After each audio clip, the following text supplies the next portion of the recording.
मनुष्य के 2 पुत्र थे। उनमें से छोटे पुत्र ने पिता से कहा, हे पिता, संपत्ति में से जो भाग मेरा हो वो मुझे दे दीजिए। पिता ने उन दोनों में अपनी संपत्ति बांट दी। बहुत दिन ना बीते थे कि छोटा पुत्र सब कुछ इकट्ठा करके दूर देश को चला गया।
आओ बेटा आओ। सब काम हो गया ना? आज बड़ी देर कर दी। जी पिताजी, काम ही देर का था। और वैसे भी पिताजी, उस बंजर जमीन को मुझे अपने खून और पसीने से सींचना है, तभी तो वो मिट्टी सोना उगलेगी। बेटे, मिट्टी के साथ तो मिट्टी होना ही पड़ता है, तब कहीं कुदरत जाकर हमें फसल के रूप में फल देती है। तुम बहुत थके हुए लग रहे हो बेटा, जाओ हाथ मुंह धो लो और फिर खाना खाओ। जी पिताजी, मैं अभी हाथ मुंह धोकर आया। जाओ। सुनो जी, वो छोटा कहाँ है? सुबह से नजर ही नहीं आया। तुम्हारे साथ काम पे भी नहीं गया वो? लीजिए पिताजी, जिसे आप याद कर रहे थे वो हाजिर। लो, शैतान का नाम लो और शैतान हाजिर।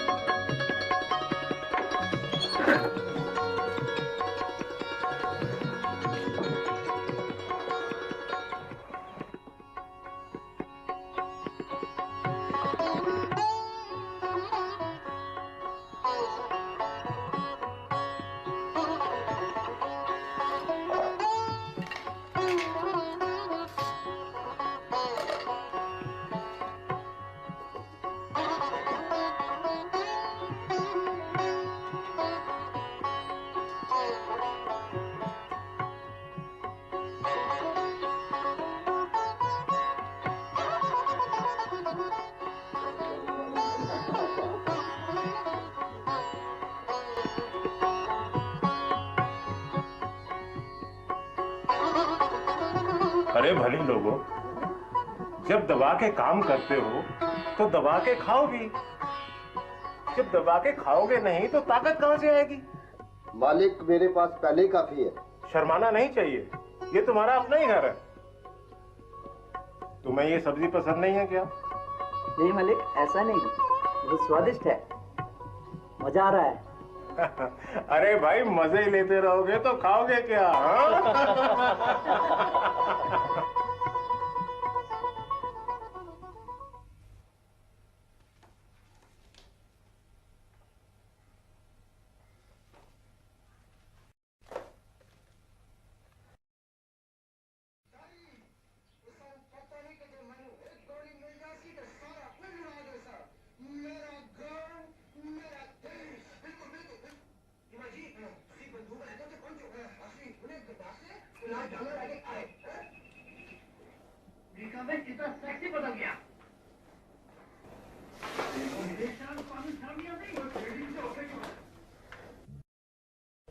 बेटे तुम क्यों हर वक्त अपना कीमती वक्त बर्बाद करते रहते हो? नहीं पिताजी, मैंने बस अभी अभी टीवी लगाया था, पढ़ ही रहा था। थोड़ा थक गया तो सोचा मनोरंजन हो जाए। अच्छा पढ़ रहे थे? देखे तो क्या पढ़ रहे थे? अच्छा तो ये पढ़ रहे थे तुम। देखो बेटा, हर चीज का एक समय होता है। खेलने के वक्त खेलो, पढ़ने के वक्त पढ़ो। परमेश्वर सब देखता है। तुम हमें तो धोखा दे सकते हो, लेकिन उस परमेश्वर को धोखा नहीं दे सकते। और तुम जितनी मेहनत करोगे ना बेटा, तुम्हें उतना ही अच्छा फल मिलेगा। और मैं कई दिन से देख रहा हूं कि तुम पढ़ाई की तरफ बिल्कुल ध्यान नहीं दे रहे, और ना ही तुम बड़े भाई का हाथ पटाते हो, और नहीं तो कम से कम नौकरों के ऊपर ही निगरानी रखा करो। लेकिन तुमसे तो ये उम्मीद करना भी बेकार है। आप हर समय इसके पीछे क्यों पड़े रहते हैं? अभी ये छोटा है, जब बड़ा हो जाएगा तो अपने आप समझ जाएगा। इस तरह सारा दिन डांट डपट करना अच्छा नहीं है। देखो माँ, अगर पिताजी मुझे इसी तरह डांटते रहेंगे ना तो मैं इस घर में रहने वाला नहीं हूँ। मतलब साफ है, मुझे घर छोड़ने के लिए मजबूर होना पड़ेगा। मैं अपनी मर्जी से जीना चाहता हूँ। मुझे संपत्ति में से मेरा हिस्सा दे दीजिए। ना रहेगा बांस, ना बजेगी बांसुरी। बेटे, अपने पिता से इस तरह से बात करते हैं? अपनी हद में रहना सीखो। आखिर हम तुम्हारे माँ बाप हैं। तुम्हारा भला बुरा सोचना हमारा फर्ज है। तुम्हारी माँ बिल्कुल ठीक कहती है। बड़ों के साथ इस तरह से बात की जाती है, और परमेश्वर की नजर में तो ये बहुत बुरा कर्म है। मुझे समझ नहीं आ रहा कि आप लोग क्या कह रहे हैं। मुझे संपत्ति में से मुझे मेरा हिस्सा दे दीजिए। ये तुम क्या कह रहे हो बेटे? मैं जो कुछ कह रहा हूं ठीक कह रहा हूं। नहीं बेटा, मैंने जो कह दिया सो कह दिया, बस मुझे मेरा हिस्सा दे दीजिए। क्या ये तुम्हारा आखिरी फैसला है? हाँ। तुम समझते क्यों नहीं बेटे? हमारा सब कुछ तुम्हारा ही तो है। मुझे सब कुछ नहीं, मुझे बस अपना हिस्सा चाहिए, अपना हिस्सा।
कुकर्मों में सब कुछ खर्च कर चुकने के बाद वो पूरी तरह कंगाल गया।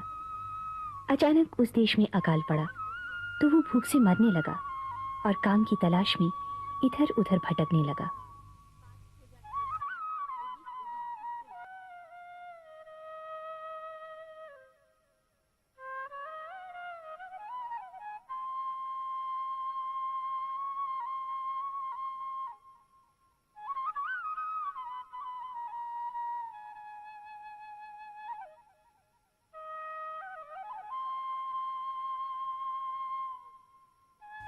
और उस देश के निवासियों में से एक के यहाँ जा पड़ा। उसने उसे अपने खेतों में सुअर चराने के लिए भेजा। अरे भाई क्या बात है, अंदर क्यों चले आ रहे हो? मालिक, मैं काम की तलाश में घूम रहा हूँ। जो भी काम हो मैं करने के लिए तैयार हूँ। बहुत दिनों से खाना नहीं खाया है मालिक, मैं भूख से मरा जा रहा हूँ मालिक। मुझे काम जरूर दे दीजिए मालिक, मुझ पर दया कीजिए मालिक। मैं आपका आभारी रहूंगा मालिक, आपका आभारी रहूंगा। वो तो ठीक है, लेकिन तुम्हारे लिए मेरे पास कोई काम नहीं। हाँ, अगर तुम चाहो तो मेरे सुअर के बाड़ों में काम कर सकते हो। ठीक है मालिक, मैं काम करने को तैयार हूँ। और सुनो, इस काम के बदले में मुझसे किसी चीज की उम्मीद मत रखना। और अगर तुम रात को सोना चाहो तो सुअर के बाड़े में ही सो जाया करना। और भोजन मालिक? और जो सुअर खाएंगे वो तुम भी खा लिया करना। अच्छा मालिक। ठीक है, तो आज से ही काम पे लग जाओ। जी मालिक।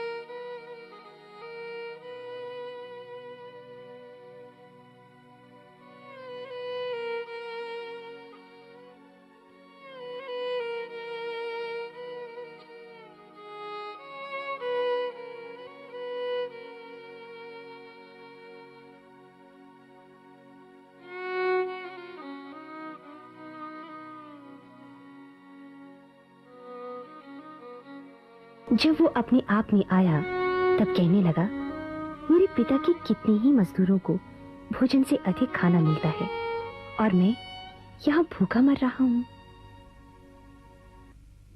तो क्या खाओगे आज? हाँ, बताओ क्या खाएगा मेरे बेटा? आलू के पराठे। ओल मेरे बेटा क्या खाएगा बता? खीर।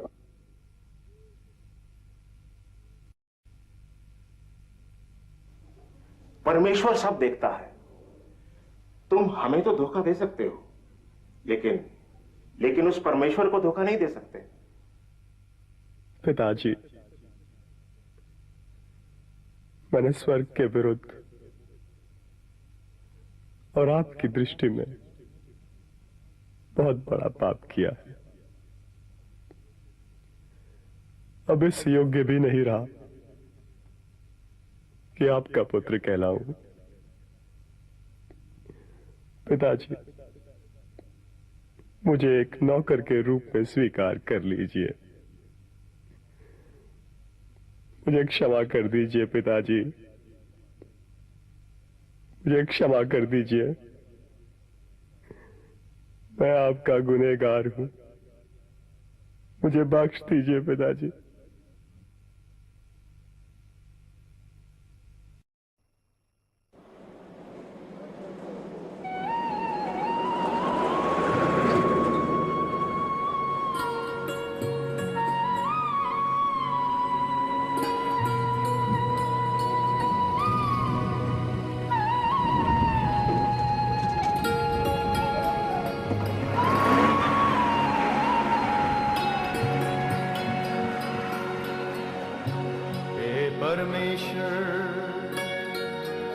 मुझको जांच और परख, ओ मुझको जांच और परख, मेरे मन और हृदय को परख, क्योंकि मैं अकेला चलता रहा, क्योंकि मैं अकेला चलता रहा, अकेला चलता रहा। ओ हे परमेश्वर, हे परमेश्वर, मुझको जांच और परख, ओ मुझको जांच और परख, मेरे मन और हृदय को परख, मेरे मन और हृदय को परख, क्योंकि मैं अकेला चलता रहा, क्योंकि मैं अकेला चलता रहा, अकेला चलता रहा।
पिताजी, मैंने स्वर्ग के विरुद्ध आपकी दृष्टि में बहुत बड़ा पाप किया है पिताजी।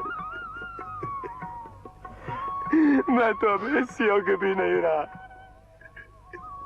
कि आपका बेटा कहलाऊं। मुझे माफ कर दीजिए पिताजी, मुझे क्षमा कर दीजिए, मैं आपका गुनहगार हूँ पिताजी। अरे नहीं बेटा, नहीं, रोते नहीं। तुम तो मेरे दिल के टुकड़े हो बेटे, मेरी जान हो तुम। मुझे पूरी उम्मीद थी कि तुम एक दिन जरूर वापस आओगे मेरे लाल। मैं हर वक्त तुम्हारा इंतजार करता रहता था और तुम्हारी माँ रात रात पर जागती रहती थी और रोती रहती थी बेटे। पिताजी, मैंने आपकी आज्ञा का पालन ना करके बहुत बड़ा पाप किया है, बहुत बड़ा पाप किया है। मुझे माफ कर दीजिए पिताजी, मुझे क्षमा कर दीजिए, मुझे बस एक मौका और दीजिए पिताजी, बस एक और मौका। मैं ऐसी गलती कभी नहीं करूंगा पिताजी, कभी नहीं करूंगा। बेटा बेटा बेटा, अरे तुझे तो देखते ही मैं अपने सारे दुख भूल गया हूँ। सुबह का भूला अगर शाम को घर में वापस आ जाए तो उसे भूला नहीं कहते बेटा। हम तो तुम्हारी उम्मीद बिल्कुल खो चुके थे, लेकिन तुम हमारे पास सही सलामत पहुंच गए बेटा। एक बाप के लिए इससे खुशी की बात और क्या हो सकती है कि उसका भटका हुआ बेटा सही सलामत घर में वापस आ जाए। अरे लाल,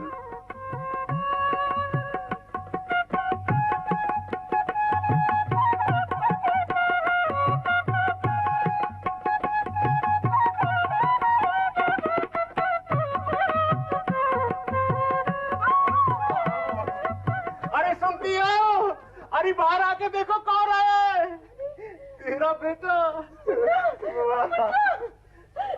कहाँ चला गया था बेटा, चला गया। मुझे माफ कर दो माँ। तूने अपनी क्या हालत बना रखी है। मुझे माफ कर दे माँ।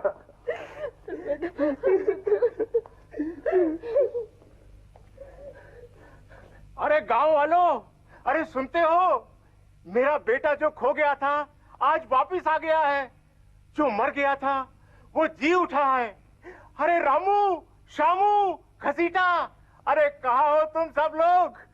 मेरे बेटे के लिए नए वस्त्र लेकर आओ, उसके हाथों के लिए सोने की अंगूठी लेकर आओ, उसके पांव के लिए नए जूते खरीद कर लाओ। अरे सारे गांव को दावत पे बुलाओ ताकि हम मिलकर भोजन करें और खुशियां मनाएं।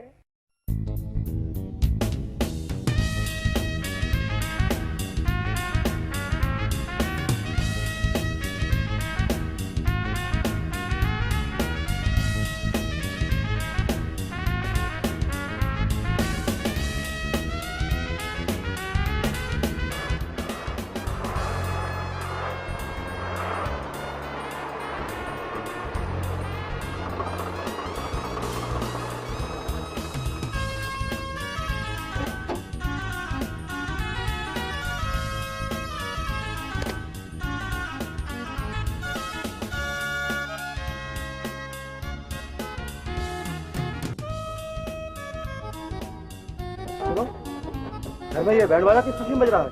हजूर, छोटे मालिक आए हैं। छोटे मालिक? आपके छोटे भैया घर बार से लौट आए हैं। उनके वापस आने की खुशी में मालिक ने आसपास के लोगों को खाने पे बुलाया है। हजूर अंदर चलिए, मालिक आपका इंतजार कर रहे हैं।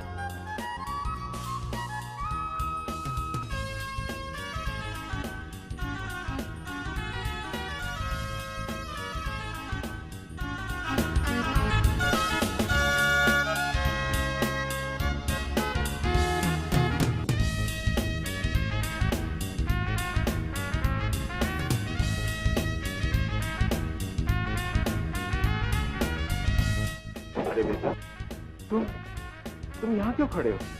पिताजी, इसका क्या हो रहा है और किसके लिए हो रहा है? बेटा, तुम्हारा छोटा भाई घर वापिस लौटा है ना, इसलिए। तो इसमें इतनी खुशी की क्या बात है? क्यों? तुम्हारा छोटा भाई इतने अरसे के बाद घर लौटा है, इससे बड़ी खुशी की बात और क्या हो सकती है? पिताजी, आप मेरी मेहनत और ईमानदारी का बहुत अच्छा सिला दे रहे हैं मुझे। नहीं बेटा, तुम मुझे गलत समझ रहे हो। चलो अंदर चल के अपने भाई से मिलो। उसी भाई से जो अपना हिस्सा लेकर आपको और मुझे ठुकरा कर ये घर छोड़कर चला गया। आपने मुझे तो कभी भी मेरे मित्रों के साथ खुशी मनाने का मौका नहीं दिया। तुम तो हमेशा मेरे साथ हो। मेरा जो कुछ भी है वो तुम्हारा है। ये मौका ऐसी बातें करने का नहीं है बेटे, बल्कि ये खुशी मनाने का है।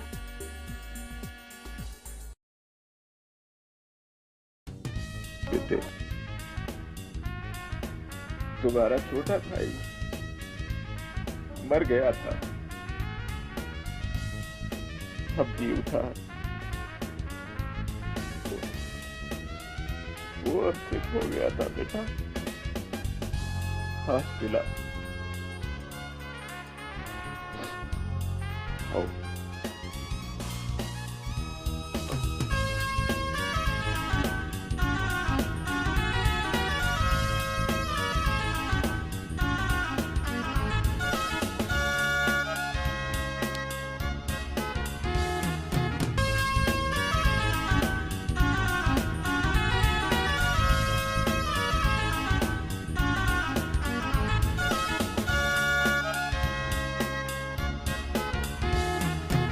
आज से लगभग 2000 वर्ष पहले प्रभु यीशु मसीह इस दुनिया में सुसमाचार सुनाते और कहानियों के द्वारा लोगों को समझाते थे कि अपने पापों से पश्चाताप करें। आज हम भी अपने पिता परमेश्वर को छोड़कर उड़ाऊ पुत्र के समान ही संसार के बुरे कामों में अपनी जिंदगी व्यतीत कर रहे हैं और भटक गए हैं। सबने अपना अपना रास्ता चुन लिया, परंतु जीवित पिता परमेश्वर स्वर्ग से सबको देख रहा है और चाहता है कि सब लोग अपने अपने पापों से मन फिराकर और पश्चाताप करके पिता परमेश्वर के पास लौट आएं।